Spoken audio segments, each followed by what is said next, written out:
A viewer asked, "Can you give some tips for creating gods for a custom setting?" Sure. Have you considered the virtues of levitating pasta deities?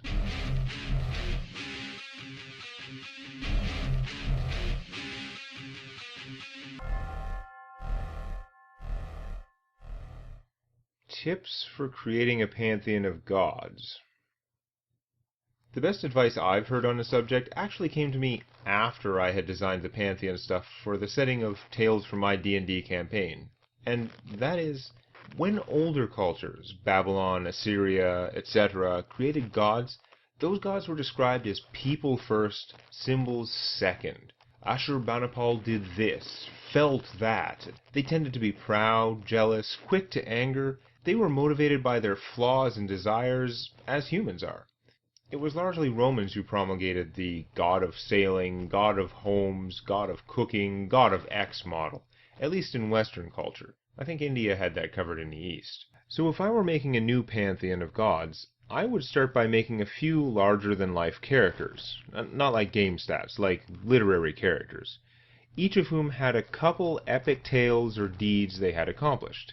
Then, based on their personalities and the kind of things they've each done, decide how they relate to one another, and then, based on these things, decide what their spheres of influence are, and work them into the RPG system where necessary. Now, in practice, like anything I design, there's some back and forth. Once you have a few, you'll start thinking of personalities, deeds, which would help you fill in the gaps, like, I need a god of death, or whatever. And you go back and forth between story and concrete game needs until you have a set that you really like. That said, there are other ways to set up a pantheon. Mine is based on opposition. Every major aspect is associated with 2 or sometimes 3 different deities, so rather than one god of the sea, the divine control of the oceans is balanced between Blibal, god of storms in the deep, and Larathal, god of weather. Plus, I borrowed liberally from standard D&D gods and other representations, like Commander Data playing Stratagema.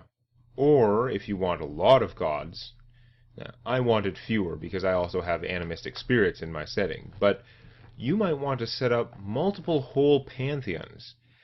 This may not really reflect the historical representations, but it makes me think of the Greek gods versus the Titans, or the Hindu gods versus the Ashura,